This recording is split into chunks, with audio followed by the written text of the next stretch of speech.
Okay, I'll go to the next slide.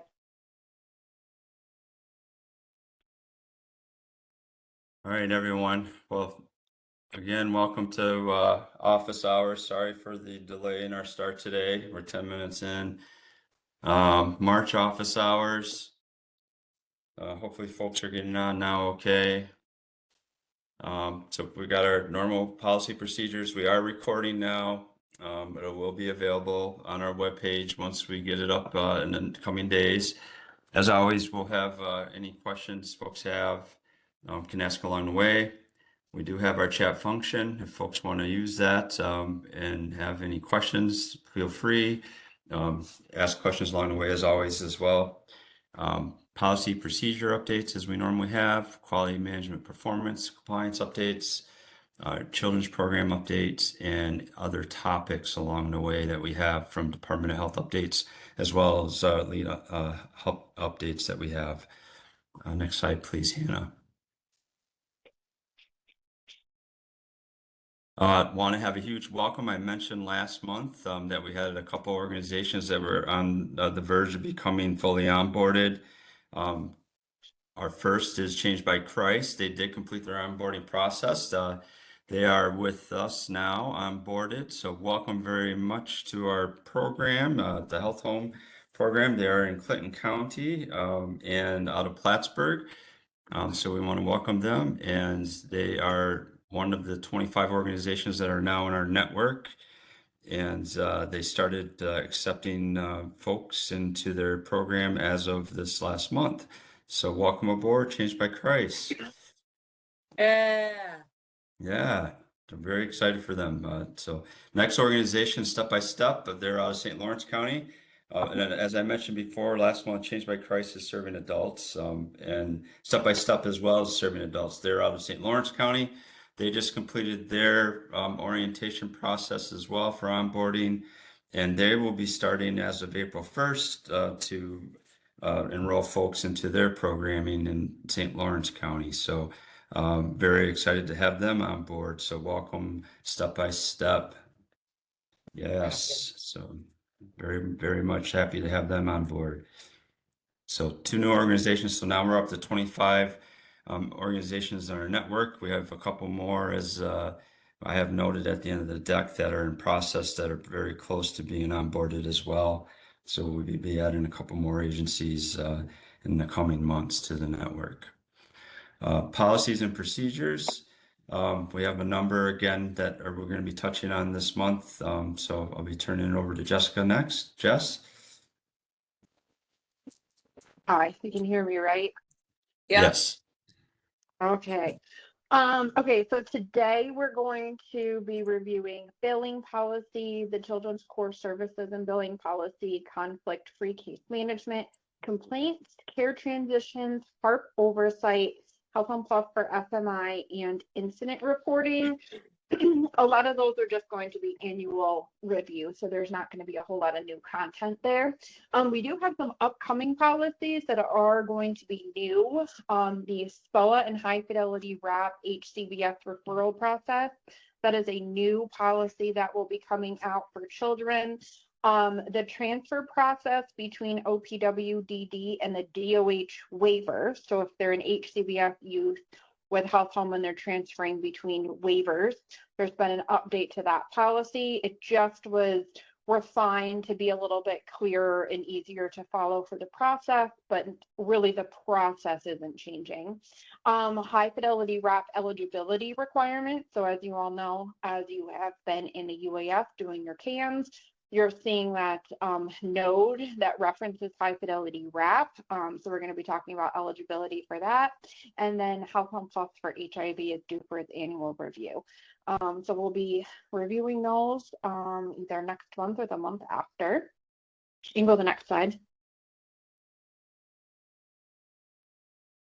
Okay, so billing. So this was an annual review for our billing policy. There hasn't really been much content change to it. However, one thing that we did do is some of the children-specific language that was in the billing policy around how to bill for kids, core services for kids, though that was all removed. So I took all of that out of this billing policy. Instead of duplicating what's in the new core services policy for children, I just took it out. It still does pertain to children because it says please do your billing by this date, the billing process, but the specifics surrounding children are going to be in that new specific billing policy for kids.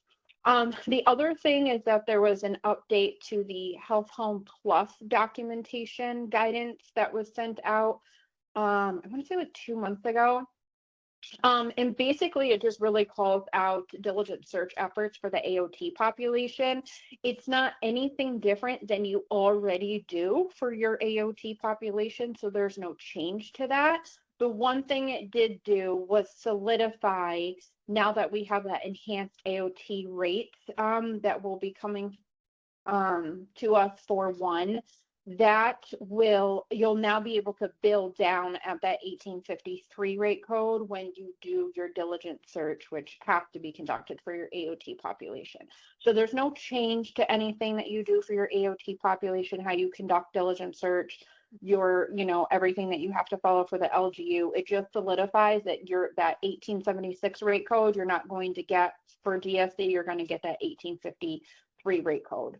And then the one thing we did want to put in writing is specifically call out those billing blocks when it comes to, if you don't have X, Y, and Z in place, then your billing will be blocked. Does anybody have any questions on any of this? And Courtney, did you have anything you wanted to add for anything that I missed? I don't have anything I want to add. Okay, thanks. Okay, if no questions, we can go to the next slide. Alrighty, so this is our brand new policy that was covered in that 317 overview that I did.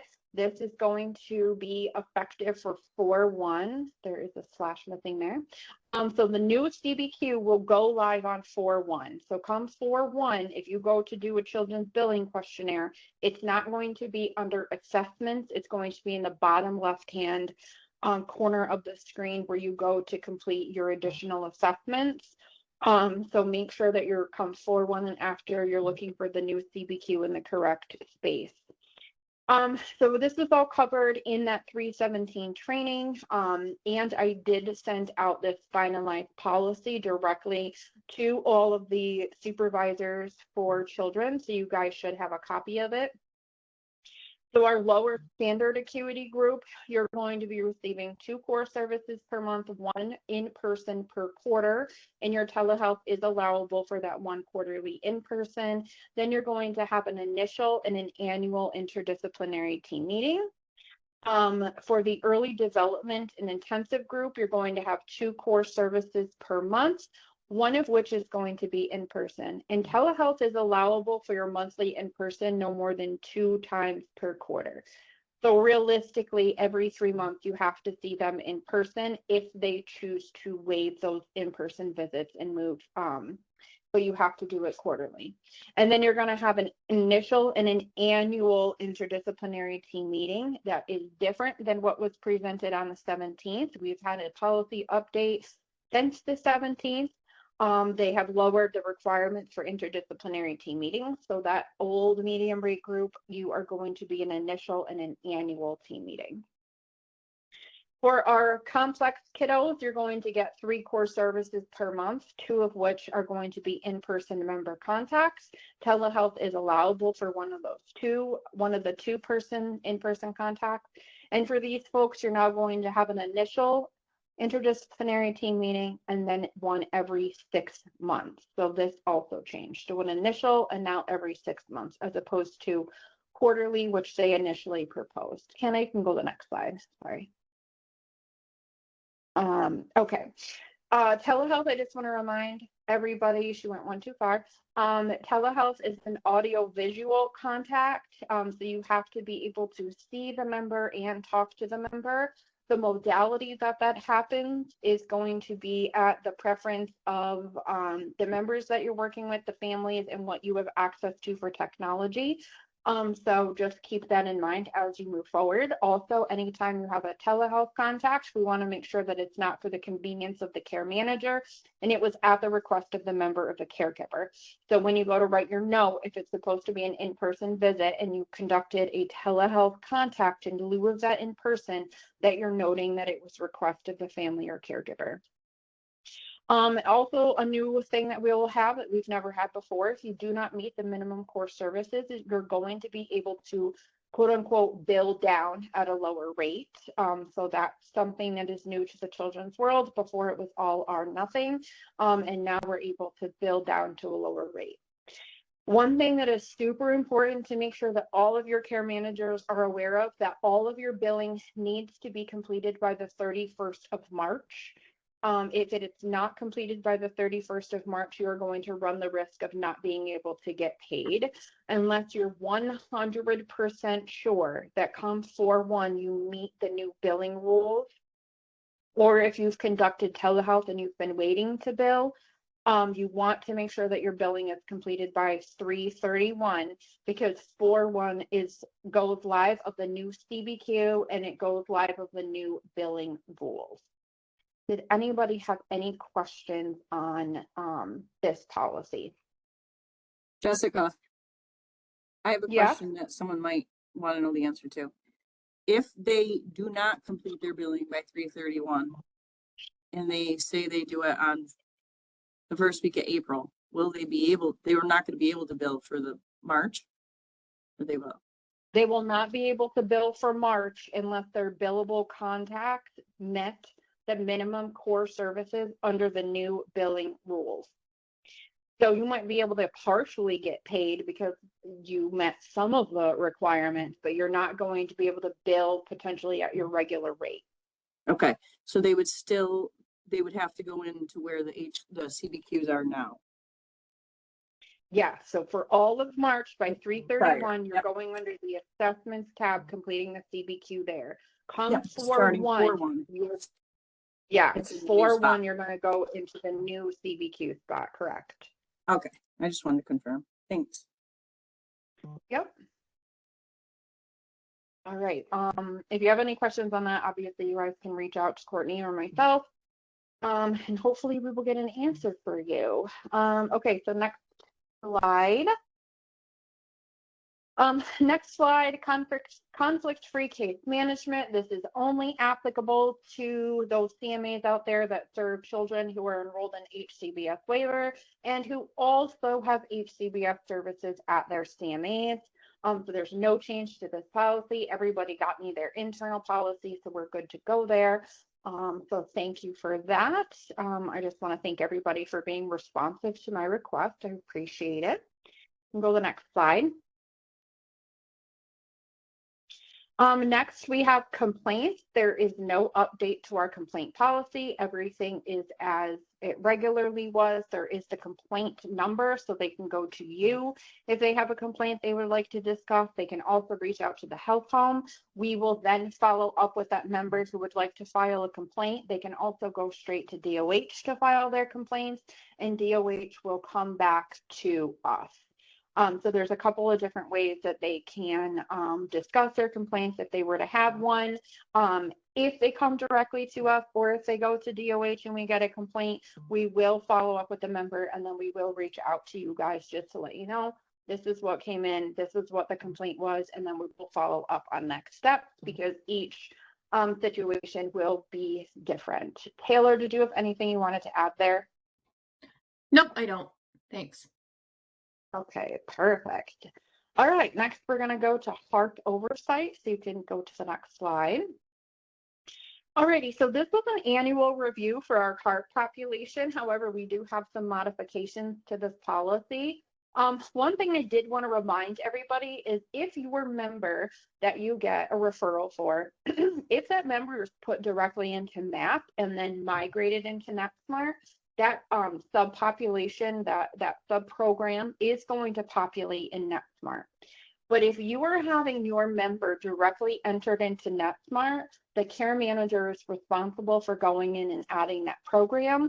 Also, if a HARP member's their status changes and you need to update that program, it's incumbent upon the health home care manager to make sure that those programs are active and correct. So I just wanted to remind everybody of that. You should always know the managed care company that you're working with in case that changes, because that only pulls over that one time if it comes from MAP. Same with your HARP population. You want to make sure that you know your HARP status and you know their insurance company and you keep that up to date in the record. The other new addition that's now been solidified into policy is that HCBS core form. It must be completed in NetSmart for your HARP enrolled population, and it must be completed at least initially and annually. And that's because if you are working with somebody who is HARP, you should be having a discussion with them about HCBS and core services at enrollment. And then you should also at minimum just be discussing those services yearly with your members. So again, that's in the bottom left-hand screen. It's called the HCBS core form. That has been deployed for a number of months now. It is now official in policy, so it will be placed in our comprehensive chart audits. We're in the process of updating those. Taylor's going to touch on those a bit later, but that is something that we will be auditing for. This particular form will allow us to pull reports and we'll be able to give feedback directly to those managed care companies who do ask us frequently for updates on their HARP members. So the other thing I wanted to touch on, which is kind of a newer, it has been out there, but it hasn't been widely discussed, is that historically, if you had a member who was enrolled in a managed care company and they had a HARP code, and let's say that member needed to move to an MLTC, the MLTC was going to better suit them, however, they still wanted to access those HARP services. There is a newer program that most of the managed care companies are adopting, and that's going to be that integrated benefit duals program, or IB dual, what they're calling it. Basically, if their managed care company that they already work with has a HARP line and a special IB dual line for their MLTCs, they will auto enroll into that to be able to keep their HARP status. However, if they're working with an insurance company that does not have an IB dual program and they want to keep their HARP status, they're going to have to change plans. And it is available on the website. I did put the resources directly in the policy. So if you're working with somebody and you're not sure if they'll be able to keep their HARP code, you can go on there and you can see what insurance company they're with, if they do have an IB dual plan, and if they'd like to keep it, if they'd like to move over to that. If not, would they like to change managed care companies to keep that HARP status? So that's one thing. There's also a new program called the Medicaid Advantage Plus Plan, or MAP, 1P, not to be confused with MAP with 2 Ps. And if you continue to be enrolled in Medicaid and then you get this MAP plan, which is a version of an MLTC, and you have an H code, you will be eligible for core services. That MAP plan is newer. I still have some outstanding questions with DOH on that, exactly how Health Home and this MAP care manager are going to intersect and who's responsible for what. So as I learn more about that, I'll be discussing that, but I did want to bring this to everyone's attention because I know sometimes we do have people who are accessing some services, but they also need that MLTC, and we're usually trying to figure out what is the best approach for those folks. Does anybody have any questions on the HARP changes? And I do want to let everybody know on April 3rd, we will be having a HARP overview training that will be hosted by Hannah and Taylor. And that will just kind of be a nice overview for some newer care managers or care managers who haven't done the HARP process in a while. So any questions there?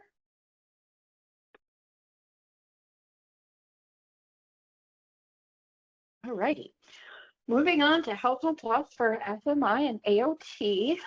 This was an annual review, but we also did get some updated guidance. So a lot of the links in this policy have been updated with the corrected guidance. The one thing that I did add in here again was some language around DSC and AOT members, this is directly from that new guidance that we got. It just specifically calls out now that you have to put these members into diligent search. You can bill down to the 1853 rate code. The process is not any different than what you guys already do for your AOT members. They now just put something specifically in writing for us to follow. Also, to bring back to that requirement of the use of the sub programs, just like anybody who's enrolled in HARP, you got to keep those programs up to date and accurate. You also have to keep your Health Home Plus, your AOT, and your Health Home Plus step down programs accurate and that smart. It's extremely important for auditing, for tracking populations, for pulling reports that go to the state, reports that go outside to managed care companies. So please make sure that your sub programs are accurate. Another thing that I wanted to touch on that has been an ongoing thorn in our side that we continue to look into and to audit and make sure that it is appropriate is that if you're enrolling somebody into Health Home Plus for SMI, the serious mental illness must be the primary problem and you must have documentation of an SMI on file. You also must appropriately select your eligibility in your HML. So if you are reporting in your HML that this person has bipolar disorder and they are eligible for Health Home Plus because they have 3+ inpatients that were mental health in nature, then you must have documentation of those things on file. It's super important that what you're reporting on your HML matches what you have uploaded. If it does not match, we run the risk of having to pay that back to OMIG. We're going through an OMIG audit right now.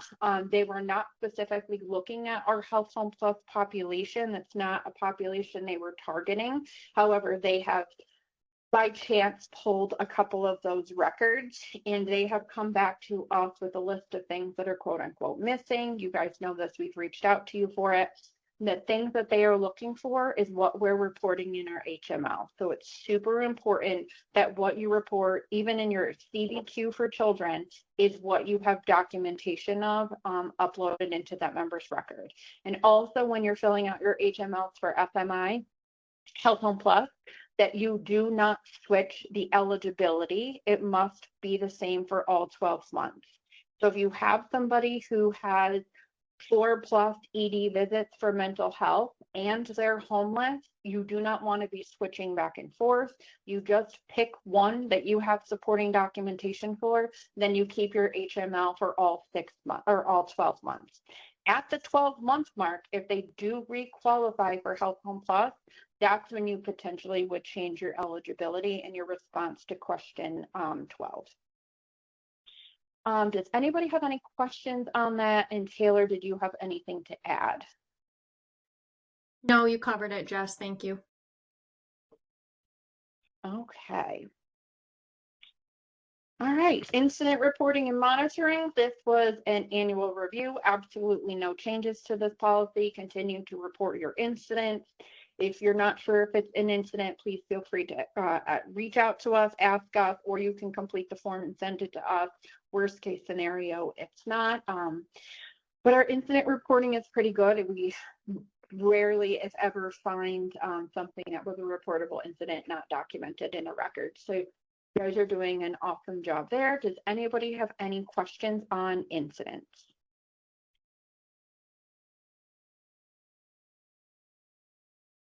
All righty, I'm going to move to care transitions. So care transitions. This was also part of our enhanced oversight plan from our redesignation for adults. So it is something that we do want to remind everybody of. This was an annual review, so there were no changes to this policy, but we did want to remind everybody that if your member has an ED visit or an inpatient stay, that the health home care manager must follow up with the member and or the facility where that member was at. And it must be done within 48 hours of finding out that they were there. So when we're audited and when we're auditing you, we have a list of ED visits and inpatient stays that we're going to cross-reference into your record. We are looking to see if that care manager outreached to either the member family or that facility to follow up or attempted to. That doesn't mean the connection actually happens, because we all know it doesn't work that way 100% of the time, but was the attempt there? We will give you credit for the attempt. One thing that was noticed through our auditing, one thing that was noticed by our auditors from DOH is that our HCSNE toggles are not on. So anybody who uses NetSmart through the consent through the 5055, you are consenting to allow HCSNE to connect from HCSNE to NetSmart. They are allowing that. By signing that, unless they explicitly state, and it's documented in the record, that they do not want to consent to HCSNE, and that is 100% okay. Just has to be documented into the record. So we do want to see that people have that HCSNE toggle turned on in NetSmart to allow those alerts to flow through there. If you do not have the toggle on, Taylor will touch later on that, on how to determine whose members have this on and whose do not. And again, it's okay for them not to have it on, but it has to be documented into the members record. Does anybody have any questions on care transitions or what to do if someone goes to the ED, inpatient stay, anything like that?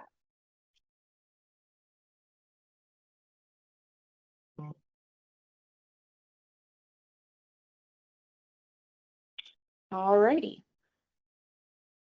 That's it for me.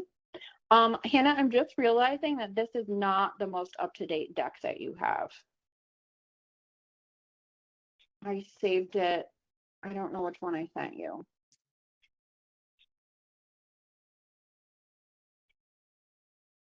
I have it on mine. I can share my screen. I have it up. Okay, I have two versions of not the most correct one. That's amazing. Okay, let me A whole lot of Sure. good that's doing me. let me try to do this.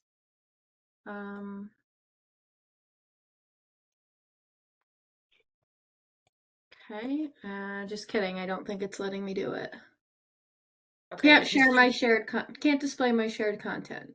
Okay, just send it to me. I'm so special. Yeah, I don't know. I have two versions of the same deck that are both. No, I got it. I'm going to send you the right one now, Hannah. Wow, it's like amateur hour today. It's, it's a day. It really has been a day.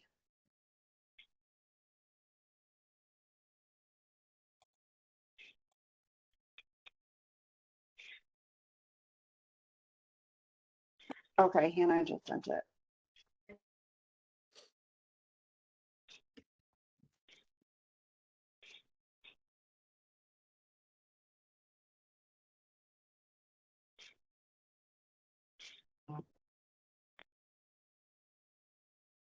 Waiting for it to come in. Here it is. We need the Jeopardy music. All right. Slideshow mode. You guys see it? No. No.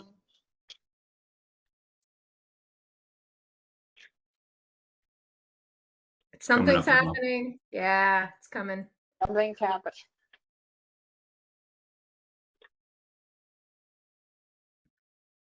You're gonna go to. All right, here we are. We have arrived. Okay, I'm going to jump into some updates that we've made to the comprehensive chart audit tool for 2025. There have been a few agencies that have undergone their 2025 chart audits thus far, but we have made some changes to the audit form, which we are going to be piloting with our internal adult and children's populations in April. And once we have determined that there's no more changes we'd like to make, we will release the updated versions to the network for you guys to use. But some changes we've made on the adult side, we added a new section specific to Health Home Plus. If you guys remember the current audit tool, it only has 2 questions related to Health Home Plus. that are in that first section. And we found that when we're auditing the Health Home Plus population, we often will find issues with Health Home Plus, but we don't really encapsulate all of that, you know, in the audit, because there weren't enough questions to kind of dig into what was going on with the records. So we added a whole new section specific to that population if we're auditing a Health Home Plus chart. We've also added, like Jess said, additional HARP and core questions to the HARP section for the adults. Gaps in care.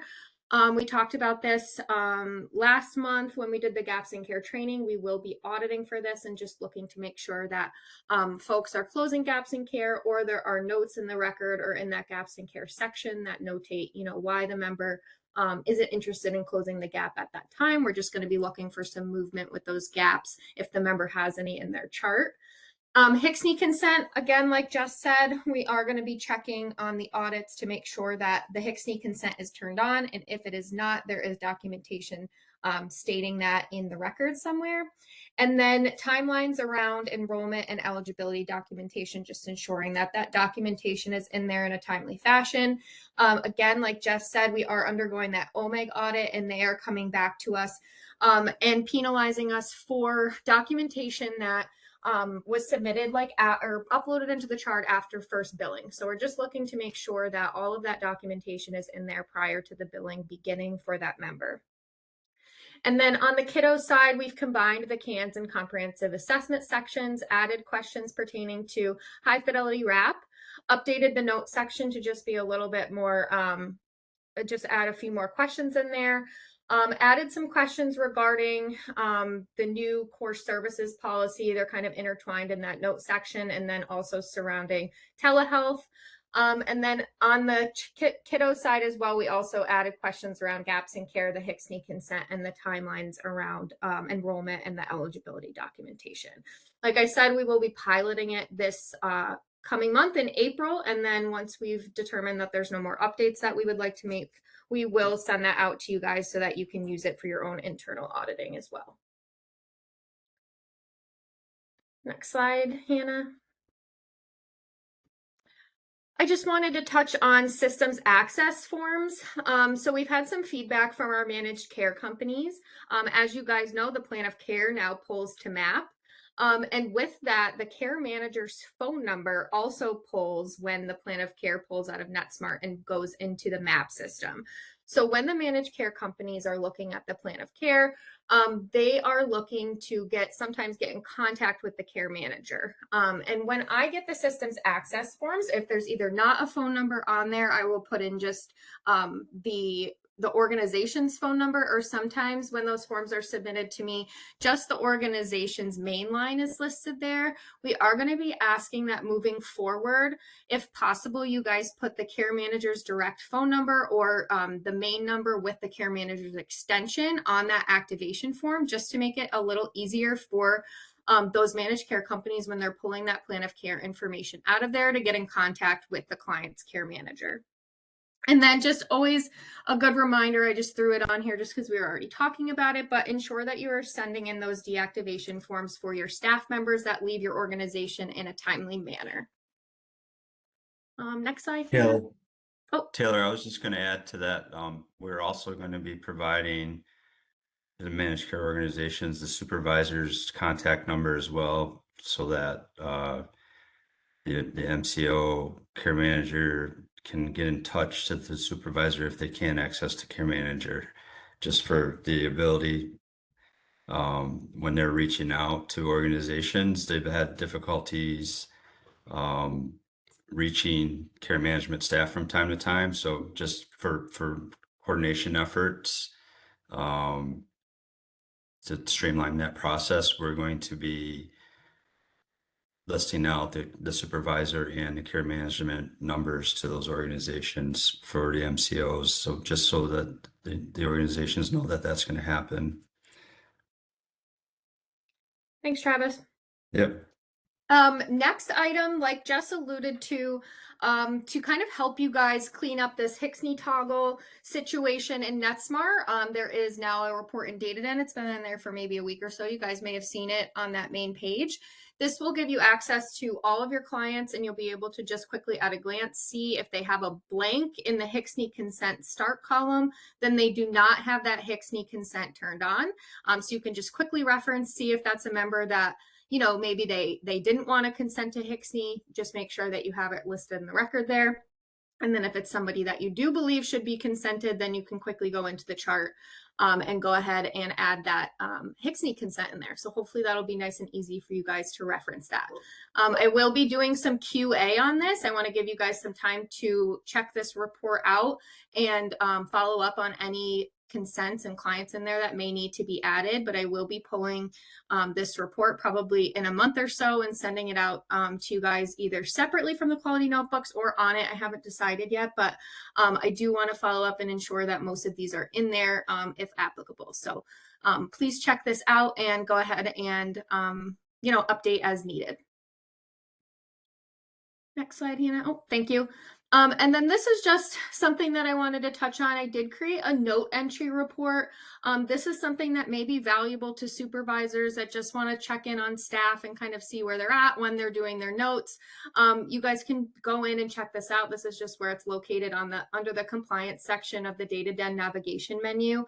When you log into there, you'll be able to see the note date, creation date, last update date, and be able to filter on notes by month and year. There's no note content in there, but you'll be able to see who the note writer was, just to see when your care managers are going in and making those adjustments to charts. Any questions on any of that? Okie dokie. I think I'm turning it over to Travis. All right, thanks, Taylor. I just want to let folks know that CDPHP is now putting out a quarterly HEDIS measure highlight report, if you will. So for our network, this quarterly reports can touch on annual physicals.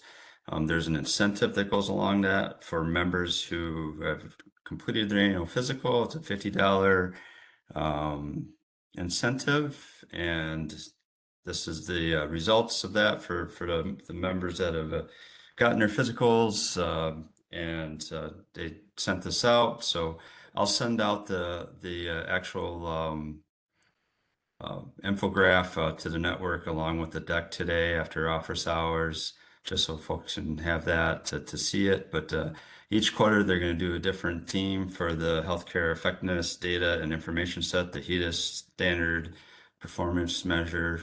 So it'll be a theme based each quarter. So this one was annual physicals. So stay tuned for that.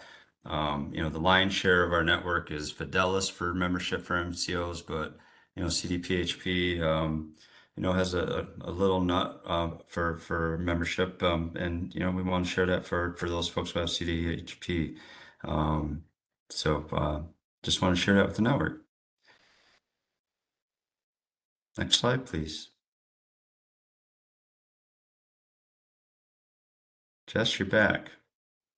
It's me again. All right. Quick children's updates. It looks like a lot, but there's not. It's just kind of repeated what we've been talking about. CAN's updated algorithm, that has been going. Second list has been sent out. Courtney sending out those billing sheets. Level of care billing is going out. We are receiving payment, so that is all going well. High fidelity wrap, I am still waiting for the one form to be put into NetSmart. We do have a meeting with NetSmart, I believe, tomorrow. They did not answer my email, so I will follow up with them tomorrow on that. We have been starting to get some high fidelity wrap specific policy rolling in. As you saw, I'll be covering the high fidelity wrap eligibility policy next month. I just wrote that, and that's out for review right now with our admin team. The DOH 5201, our consent form, was updated. I did send that out on 3/10 with some communication. The new form was attached to that, plus a new guidance document to kind of go through it. You do not have to have all of your members reconsented. The last time they updated the 5201, everybody did have to reconsent all of their members. Everyone probably has a little bit of PTSD from that. You do not have to do that. Just use the new form going forward. If you need to update your entire 5201, please feel free to use the new one. The content in the consent form has not changed. It's just the layout has changed a little bit. It looks a little bit different. They want to make it slightly more user friendly, but the content has not changed. So you do not have to reconsent all of your members. Just please use the new form going forward. And then as you can go to the next slide, Hannah. As previously discussed, please make sure that all of your March billing is done by 3/31, unless you are sure that your billing for March is going to meet the billing rules for April. And you want to wait. It would be best practice just to make sure that it's all done unless you are waiting for that 4/1 CBQ. Lastly, I want to touch on the comprehensive assessment that is live in the UAF combined with our CANS. So those two things have been combined. So as you do your CANS assessment, you're going to be answering some additional questions for your comprehensive assessment. You're going to be free texting in the comprehensive assessment box. One thing I want to point out is that the PHQ-9 that we were doing for our kiddos as part of our comprehensive assessment in NetSmart did not carry over to the comprehensive assessment that is in the UAF. So you no longer have to do that for children. It's no longer a requirement because it's no longer part of our comprehensive assessment. And as I said before, there are going to be overdue comprehensive assessments listed in DataDen. Taylor did add the CAN date into that report in DataDen, so you can kind of see when your last comp was done, when your CANs was done, to slowly, as you do your CANs, start to align those folks. We will not be penalizing anybody for overdue comprehensive assessment. Because we are going to allow you time over these 12 months to get everything caught up to one due date. The one thing I do want to let everybody know is I have reviewed a sampling of these combined assessments. There are some care managers as they are going through doing their CANs and their comp that are not adding detail, and they're leaving those text boxes blank, which is adding little to no value of a comprehensive assessment into our CAMs. We have, as health homes across the state, combined this, and we are allowed to follow state policy. We're also allowed to supersede state policy. That means that I'm allowed to make things more, I'm allowed to ask you for more, basically, essentially. Please, please, please make sure that you are putting enough information in these assessments. One of the places, the place that we got hit hardest on our redesignation for adults was our comprehensive assessments sections being left blank, not enough information, needs not carrying over to the plan of care. I am nervous that as we move towards this combined assessment, that there's not enough information going into it, that leaves us vulnerable potentially to having the same feedback on the children's side. So please make sure that you're doing your due diligence and really completing these to the best of your ability with whatever information you have as you walk through and do the CAMs. Anybody have anything on the children's update?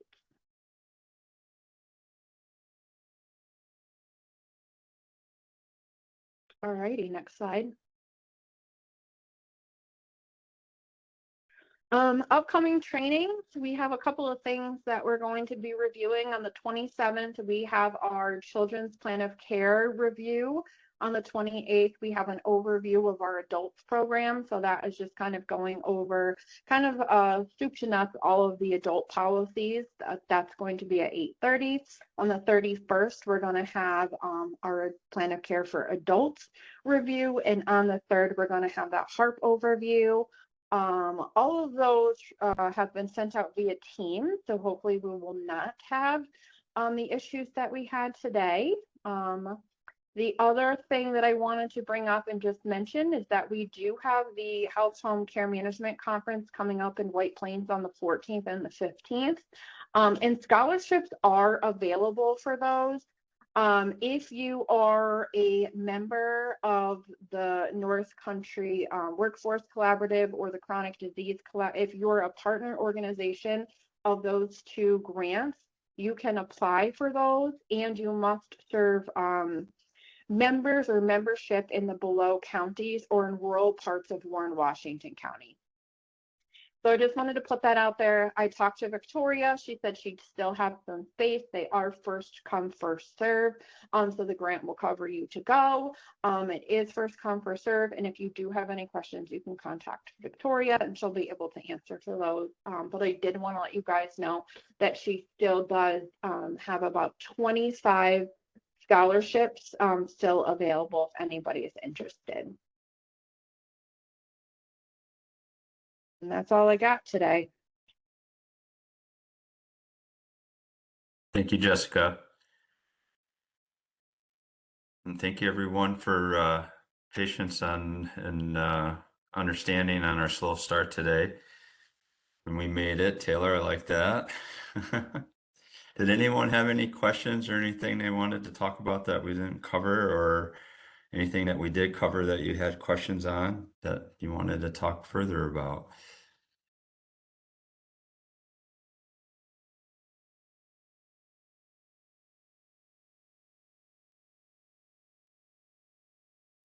No? Okay.